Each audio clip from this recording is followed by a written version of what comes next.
hope we rise. Speak your name, we lift our eyes. Tune our hearts to your beat. Where we walk, there you'll be. With fire in our eyes, our love's alive. Your love untamed is blazing out. The streets will glow forever bright. Your glory's breaking through the night. You will never fade away. Your love is here to stay. By my side in my life, shining through me every day. You will never fade away. Your love is here to stay. By my side in my life, shining through me every day. Wake within me, wake within me.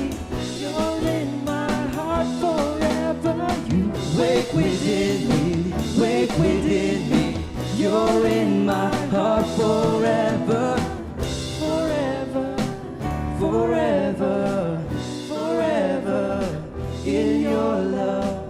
Forever, forever, forever in your love. Forever, forever, forever in your love. Forever, forever, forever. You know that you'll never fade away. Your love is here to stay. By my side in my life, shining through me every day. You will never fade away. Your love is here to stay. By my side in my life, shining through me every day. Wake within me, wake within me. You're in my heart forever. You wake within me, wake within me. You're in my heart forever. Wake within me, wake within me. You're in my heart forever. You wake within me, wake within me. You're in my heart forever.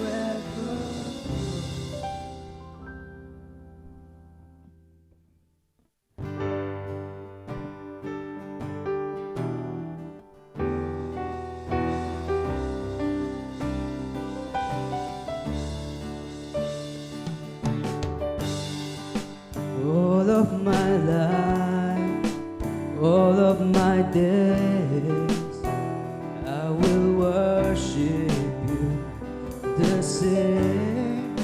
I give you my heart, I give you my life as a blessing sacrifice. I worship you, I worship you until my breath runs dry. I will sing to you until the end of time. I will praise you, Lord, until we finally meet. And I live down at your feet. You find me singing you. You find me singing you.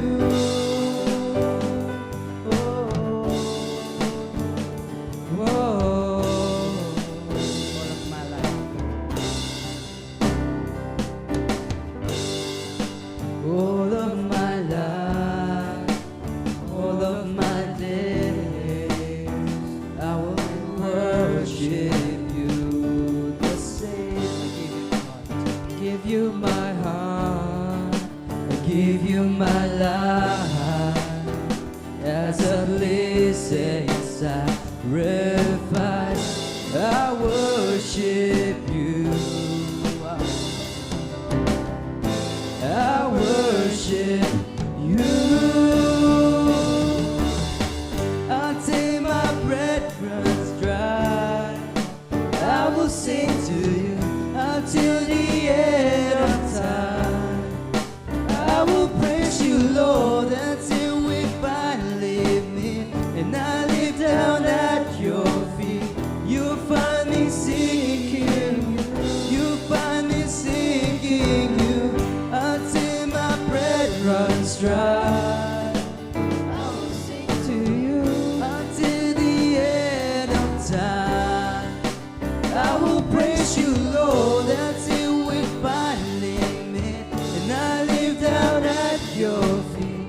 You'll find me singing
All your promises are yes and amen.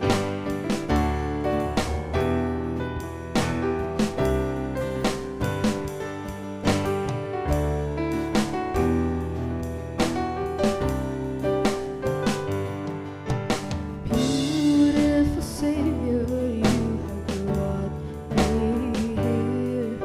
You pulled me from the ashes, you have broken every curse. Blessed Redeemer, you have set this captive free. Lord, I can't help but sing. Sing, He's faithful. Faithful you are. Faithful forever you will be. Faithful you are. All your promises are yes and amen. All your promises are yes and amen. Faithful you are. Faithful forever you will be. Faithful you are. All your promises are yes and amen. All your promises are yes and amen.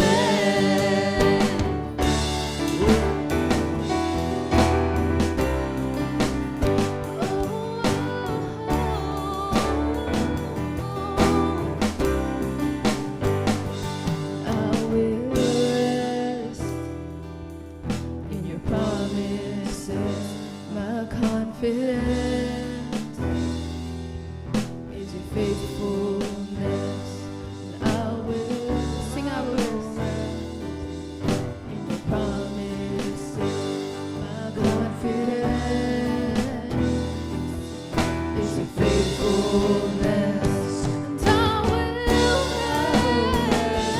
rest in your promises. My confidence is your faithfulness. And I will rest in your promises. My confidence is your faithfulness. Faithful you are. Faithful forever you will be. Faithful you are. And all your Promises are yes and amen. All your promises are yes and sing all your amen. promises, Lord. All your promises are yes and The amen. last time. All your promises are yes and amen.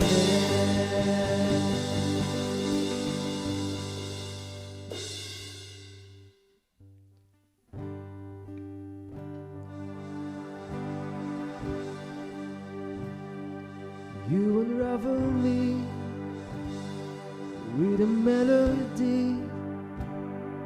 You surround me with a song of deliverance from my enemies. Till all my fears is gone. I'm no longer a slave to fear. I am a child of God. I'm no longer a slave to fear. I am a child of God. From my wildest dreams, you have chosen me. Love has called my name. I've been born again to your family. Your blood flows through my veins. I'm no longer a slave to fear. I am a child of God. I'm no longer a slave to fear. I am a child of God. I'm no longer a slave to fear. I am a child of God.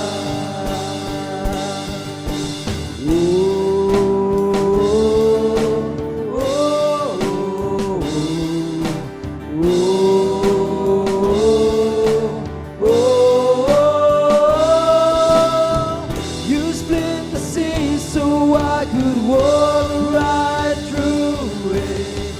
My fears are drowned in perfect love. You rescued me and I will stand and sing. I am a child of God.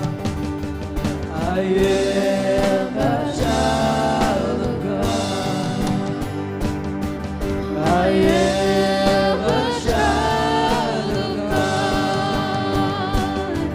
I am a child of God. No longer a slave to fear. I am a child of God. 'Cause I'm no longer a slave to fear. I am a child of God. Yes, I am a child of God.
Good afternoon, everyone. Welcome to our TGIF online service. I hope you're going to be blessed with our service tonight. The title of our message today will be the God of the outcome. Let's pray and allow the Spirit of God to come and speak in our hearts today. Father, thank you that you are here. As we gather together, we honor you. Father, we exalt your name. May your name be exalted in every heart today. May you meet our needs according to your riches and glory in Christ Jesus. May there be healing.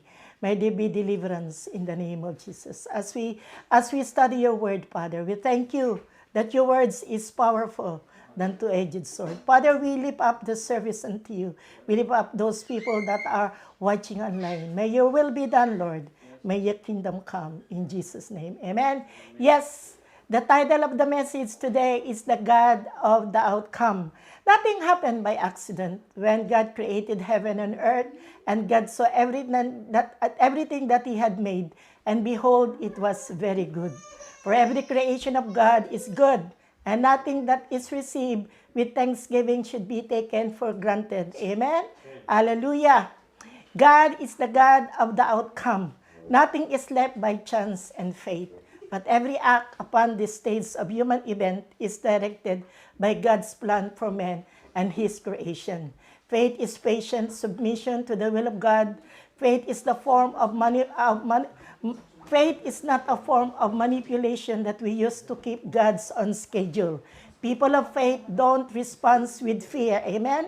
Tandaan po natin yan. People of faith don't respond with fear, but with hope and expectation that they lift their heads up and rejoice. Amen? They lift their heads up and rejoice, for their redemption is soon coming. Amen? Hallelujah. For the glory of God. Amen? The redemption is soon coming for the glory of God. So our first reading will be Isaiah 14, verse 26, 27. This is the purpose that is purposed against the whole earth, and this is the hands that is stretched out over all the nation.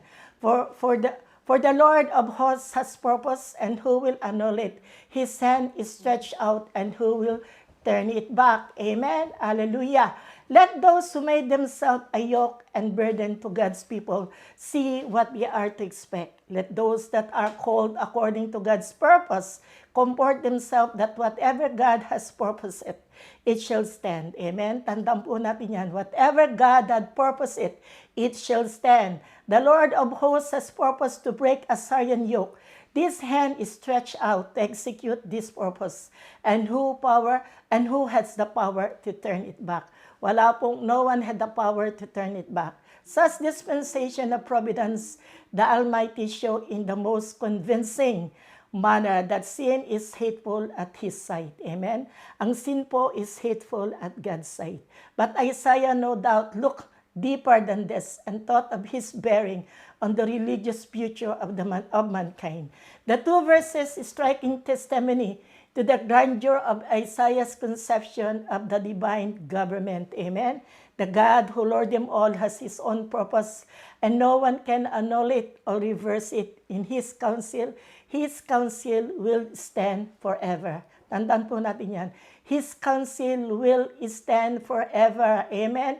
Romans 8 verse 10 and 11. And if Christ is in you, the body is dead because of sin, but the Spirit is life because of righteousness. But if the Spirit of Him who raised Jesus from the dead dwells in you, who raised Christ from the dead, will also give life to your mortal bodies through His Spirit who dwells in you. Amen? Hallelujah. If the Spirit be in us, Christ is in us as well. Amen? He dwells in the heart by faith. Amen? Grace is the soul in its new nature. Amen? The soul is alive to God and has begun His holy happiness, which shall endure forever. The righteousness of Christ imputed secured the soul. Amen? Which is better than death. From there we see how much in our own duty to walk, not after the flesh, but after the Spirit. If we habitually live according to corrupt lusts of the flesh, we will certainly perish in our own sin. Amen? But what can a worldly life be worth for a moment to be put against the noble price of the high calling of God? Sabi nga ng Biblia, what does it profit for a man to gain the whole world, yet lost his soul? Yun po tatandaan natin. What does it profit for a man to gain the whole world, yet lost his soul? So our high price, for the noble price of high calling, yun po ang noble price ng high calling of God. Amen? So let us then by Spirit endeavor more and more to mortify the flesh. Regeneration by the Holy Spirit bring a new and divine life to the soul. The body is dead, but the Spirit is alive. Amen? The body is dead, but the Spirit is alive. Hallelujah. This passage has been interpreted in two different ways. Amen? With different ways. Some understand it means that the body is dead in respect to sin. That the sin has more power to excite evil passion and desire. In other words, the body must die on account of sin, but the spiritual being shall live. Amen? Tandaan po natin yan, the spiritual being shall live. Even the body shall live also in the resurrection of Christ. Even po yung body natin will live in resurrection of Christ. Amen? Hallelujah! So he who raised Christ from the dead will also give life to your mortal bodies through His Spirit who dwells in you. Hallelujah! Yung pong importante na yun, na He will give life to our mortal bodies through His Spirit who dwells in you. Amen? Luke 21 verse 34, but take heed to yourself, lest your heart be weighed down with carousing, drunkenness, and cares of this life, that day comes on you unexpectedly. Amen? Yung pong mga bagay na hindi po natin inaasahan will come. Here our Lord cautioned them against the security and sensuality to which they should yield. They would unfit themselves into trying times that were approaching and would render those times of great surprise, terror to them. Kaya po kailangan tayo palaging handa because time will be approaching that we will be unfit in trying times if we don't render our times to God. Amen.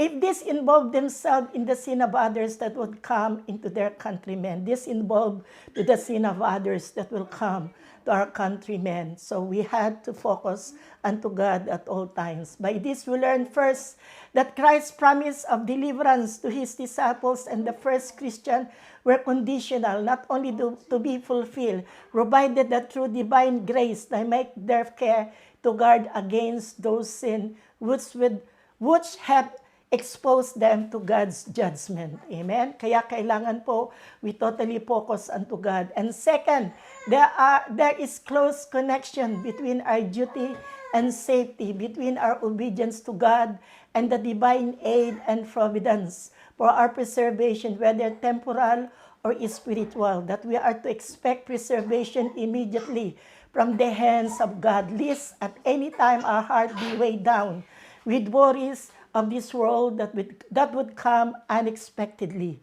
We all experience problems, and unexpectedly, there are times that we are not prepared for it. Nadating po yan sa buhay ng tao. We experience problems that sometimes we are unexpectedly. Hindi po natin in-expect ng problemang yan ay dadating.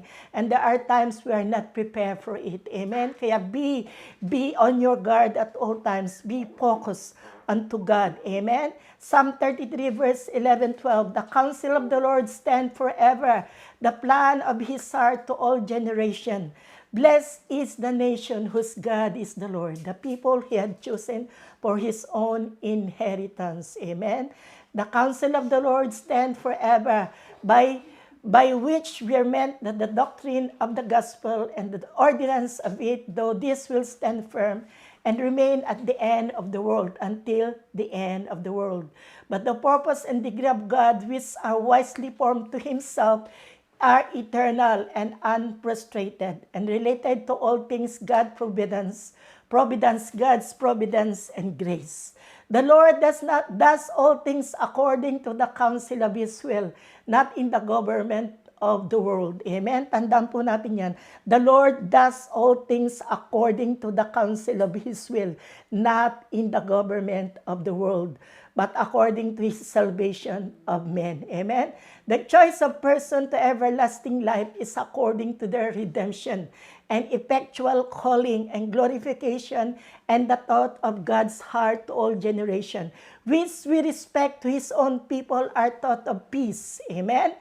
The thought of peace, grace, and mercy, these are many, by which Himself were early even from all eternity, and have their sure and certain effect in the lives of many. Nakakakuan po yan in the lives of many. Proverbs 3, 5, 6, trust in the Lord with all your heart, and lean not in your own understanding. In all your ways acknowledge Him, and He shall direct your path. Amen? Trust in the Lord with all your heart. Do not lean in your own understanding. Whosoever trusts in his own mind is a fool. Yung po tandaan natin, whoever trusts in his own mind is a fool. But he who walks in wisdom will be delivered. And my God shall supply all our needs according to his riches in glory by Christ Jesus. This is truly our ways. This is truly in all your ways, in public, in private, religious, and secular. It is knowing that his words say, this is knowing what his words say, forward and backward, and living life that reflects the fact that God is directing us. Yung pong tatandaan natin, knowing what his words say, forward and backward, and living life that reflects the fact that God is directing us. The meaning of this is he will direct your path to make them straight and even pleasant and prosperous. And that is what is exactly where we needed at the moment. Clear guidance of the path to take. The word is thy lamp into thy feet and the light to my path. Yan po ay Psalm 119 verse 105. Amen? Thy word is the lamp into my feet and the light into my path. Have you ever been walking somewhere at night with a flashlight and then suddenly the battery dies and the light goes out? For a moment, you panic. You panic set in, but you wait at the moment or two, and your eyes will be adjusted to the dark, and you will be able to see enough to continue most of the time depending at your circumstances. Yes, trusting in the Lord in every circumstances of our lives. That's the will of God through us. Amen. That is the will of God to us through Christ Jesus. Amen. Hallelujah. Remember, his ways are higher than our ways. Proverbs 19 verse 21. There are many plans in man's heart. Nevertheless, the Lord's counsel that will stand. Amen. Marami pong plano ang tao sa buhay niya. Nevertheless, the Lord's counsel will stand. Amen. Yun lang po ang tatandaan natin. The Lord's counsel will stand. There are many devices in the heart of men which shall not stand, but will be disappointed. Many design the contrivance which he thinks to be so well devised and planned that they cannot miscarry. Nevertheless, the counsel of the Lord which oftentimes contradict, therefore overrules and depends the design and the purpose of men that shall stand. Amen. Certainly be fulfilled and bring to pass whatever he pleases. Yan po ang tandaan natin. Whatever the Lord's desire, it will always stand. Amen. It will fulfill whatever he desire for every one of us. Contrast to many purpose of men, shifting, changing from good to better, from bad to worse, at the one unchanging righteousness, counsel of Yahweh, knowing he is the God that changes not. Tandaan po natin yan, he is the God that changes not. He is the same yesterday, today, and forever. He might relent because of his compassion for men. But nevertheless, his counsel will stand. Amen? His counsel will stand forever. Kahit po anong gawin natin, the Lord's counsel will stand forever. Romans 12 verse 2, and do not be conformed to this world, but be transformed by renewing of your mind, that you may prove what is that good and acceptable and perfect will of God. Amen?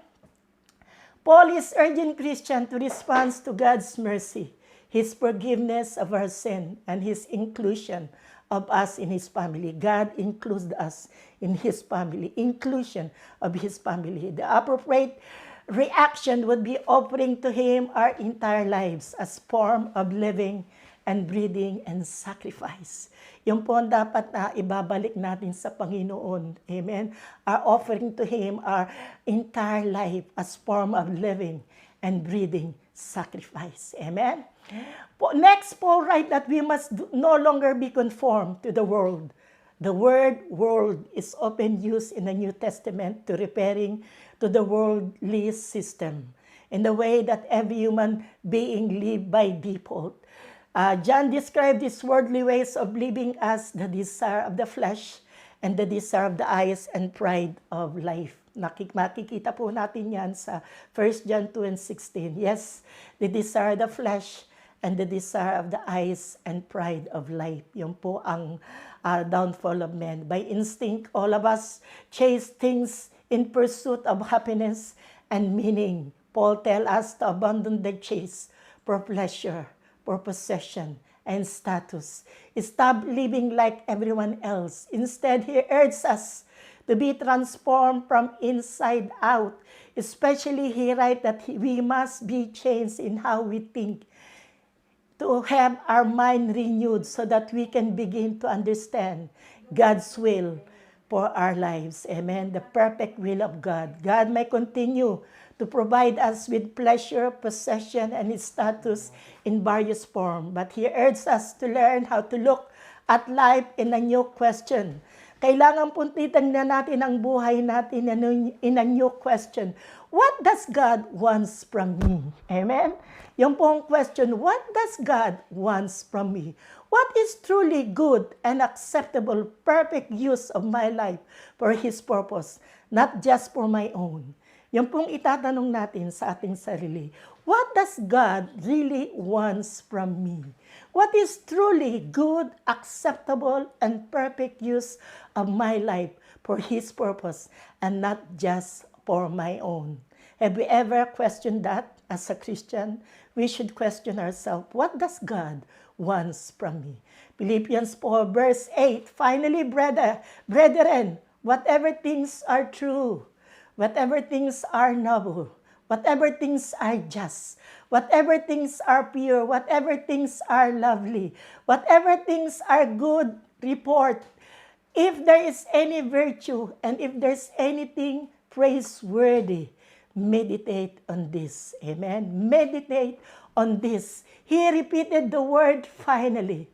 The apostle again drew to conclusion in comprehensive exhortation to stand fast that all is good on the foundation which he had laid in the name of Christ. The exhortation is marked by the reiteration of the affectionate innerness in which, however, we may always trace an underlying method. Amen? In each pair that seems to be reference both to an inner reality and to the outward development by which it is once manifested and perfected in both Saint Paul, Saint Paul would have them grow up in perfection. Whatsoever things are true, things of these things, let your mind be exercised. Brethren, brace, lifted, feel by bringing them into contact with the truth, especially with the highest of all truth, the truth affecting God and our relationship with Him. In a Bible study, Pastor Romy mentioned that our prayer will be useless if we don't have a perfect relationship with God. Amen? The truth affecting God and your relationship with Him. So we should have our perfect relationship with God so that our prayer will be more effective. Amen? Hallelujah! Hallelujah! Hallelujah! Why should you, like so many of us, be living in the midst of small things of our daily life and never coming into vital contact with the greatest things of all, the truth about God and Christ, and what you have to do with them and what they have to do with you? Whatsoever things are true, things of these things, amen, whatsoever things are true, think of this thing, amen. So yung pong magagandang bagay lang ang dapat nating iisipin. Hebrew 12 verse 1 and 2, therefore we also, since we are surrounded by so great clouds of witnesses, let us lay aside every weight and the sin which so easily is near us. Let us run with endurance the race that is set before us, looking unto Jesus, the author and finisher of our faith, who by the joy that was set before him endured the cross, despising the shame, and has sat down at the right hand of God, at the right hand of God on the throne of God, right hand of the throne of God, amen, that has sat down at the right hand of the throne of God. Amen. Hallelujah. Hebrew give us wonderful list of people who are commended by God for their faith. It is cataloged by men and women named and unnamed that stand as a witness to live and honor the honor of God. Amen. To live and honor God. And who, like Abraham, look for a city whose builders and maker is God. Remember Abraham, he looked for the city whose builders and maker is God. Amen? They are so-called a great clouds of witnessing, and indeed their lives demonstrate a trust in God that stand as a wonderful testimony and great encouragement for us to run the race. We're all going to run the race. Run the race that is set before us, so we look unto Jesus, the author and finisher of our faith. Despite many trials and tribulation, they were called upon to face. These men and women obtained good testimony. Through faith, they finished the race that was set before them, having set aside the sin which flags so many Christians. Amen?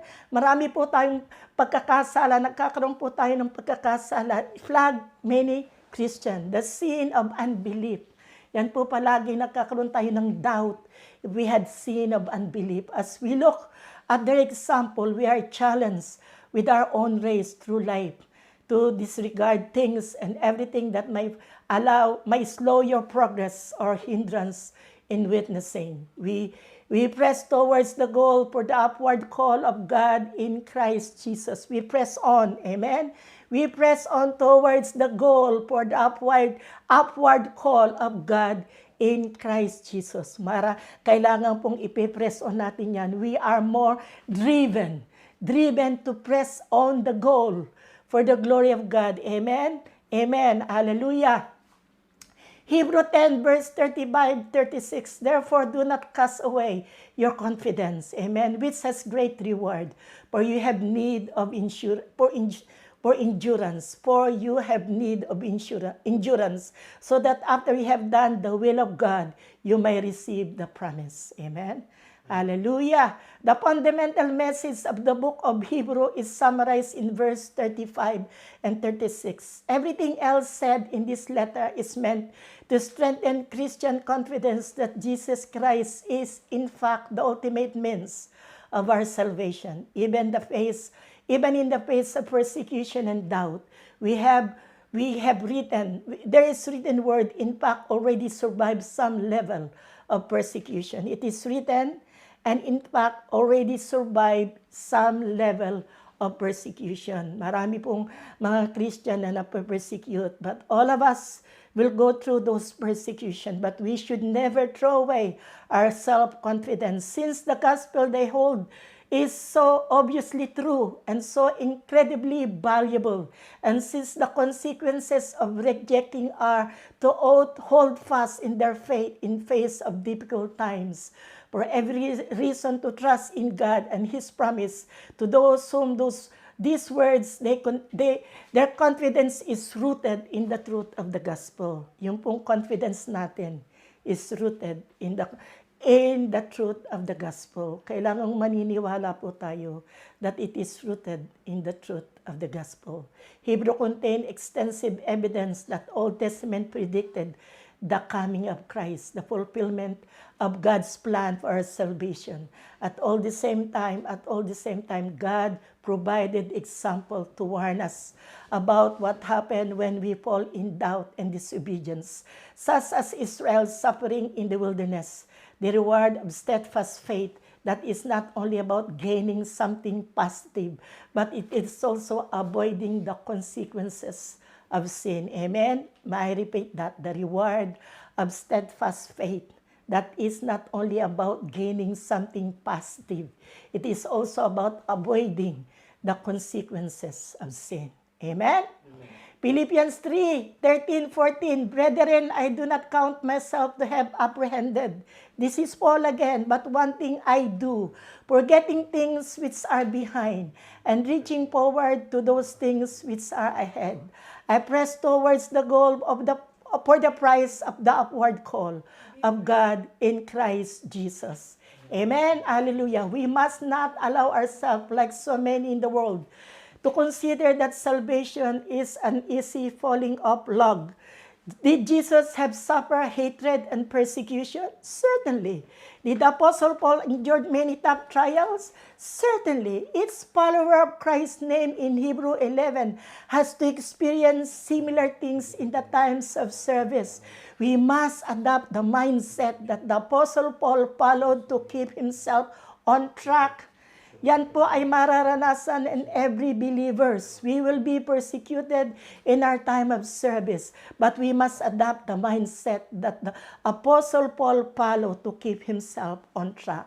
He urged us not to follow attention to be diverted. He urged us not to allow our attention to be diverted towards some earthly desire that our carnality find appealing and soon merge into needs. Consider Adam. Remember Adam and Eve, the example of God. God is an example, despite that the fact that they literally saw God and walk and talk with Him. How quickly their thought was turned away by Satan's presence and highly desirable allure of what he presented. Yung po kaya we have to be careful. We are all vulnerable. We must be aware of our vulnerability. Kasi vulnerable po tayo, we must be aware of that. Given the right time and appeal, the person can stay focused. Only a person can stay focused only for himself. So Paul implored us to keep our eyes on the goal God had revealed to us. Amen. Jesus taught us to be keenly aware of where our treasure is. Kailangan pong maintindihan natin where our treasure is. Where is your treasure? Our treasure is in heaven. Amen. Everything is temporal. Only God's purpose will stand. So our treasure is in heaven. Amen. Romans 8 verse 38 as we close. As we close, I leave you with this verse. I leave you this verse to trust in God. The outcome is God's responsibility. Tatandaan po natin yan. The outcome is God's responsibility. Obedience is yours and mine. Amen? As we know, all things work together for good to those who love God and to those who are called according to His purpose. Tandaan po natin yan. All things will work together for good to those that love God, to those who are called according to His purpose. Amen. Let's read it again. We know that all things, both good, bad, pleasant, and unpleasant, everything that is including every person's work together for the best, as it is written. The strongest translation that is the most accurate of this, God love us. Amen? Everything that we meet in life, everything without exception, work together for our best. It couldn't be written more clearly, but superficially causes us not to see it. We quite simply cannot read properly, and we are not interested enough either until we take time to focus to God. Amen? Minsan po nabubulag tayo. We don't understand until we properly focus unto God. Paul has been describing the life of Christian at this side of heaven, that one is groaning to long to escape to see the fathers, to see and be with our Father in heaven. Amen. We wait in sure hope of the day our bodies will be resurrected and will share in God's glory. What about all the hard things that comes along while we wait? Paul seems to offer the promise of this verse as comfort for us. Crucially, true, the promise is unlimited. Crucially, though, the promise is unlimited. To those who love God, ang promises po ng Panginoon is unlimited. To those who love God and to those who are called according to His purpose. In short, that means that the promise is for Christians who are saved, believers that are saved, who have placed who have placed their trust in Christ. No matter how we feel on that given day, loving God is part of what it means to live in Christ. Sabi nga ni Paul, to live is Christ, to die is gain. Sabi po yan ni Paul, to live is Christ, to die is gain. That's who we are. Each of us is also called to fulfill God's purpose. After all, when everything is said and done, We can only do what we can. Our purpose depends how we trust and obey Him. That the outcome is in God's hand, who is always thinking what is best for us, for our own good. Amen. Let's pray. Father, thank you for your word today. I know, Father, as you said in your words, all things will work together for good to those that love us. Father God, Lord, those people that are discouraged today, may, Father God, Lord, may they believe in you, that all things will work out together for our own good, that your plan for us is to prosper us, never to harm us. Father God, Lord, I lift up those people to you, Father God, Lord, those people that are watching online, whether they are believer or non-believer. My prayer, Lord, that your word touch their heart, touch their mind, heal their soul for your glory and purpose in every human race. In the name of Jesus. Thank you for watching. Thank you for watching. May we see you again next time in Jesus' name. Amen. Amen.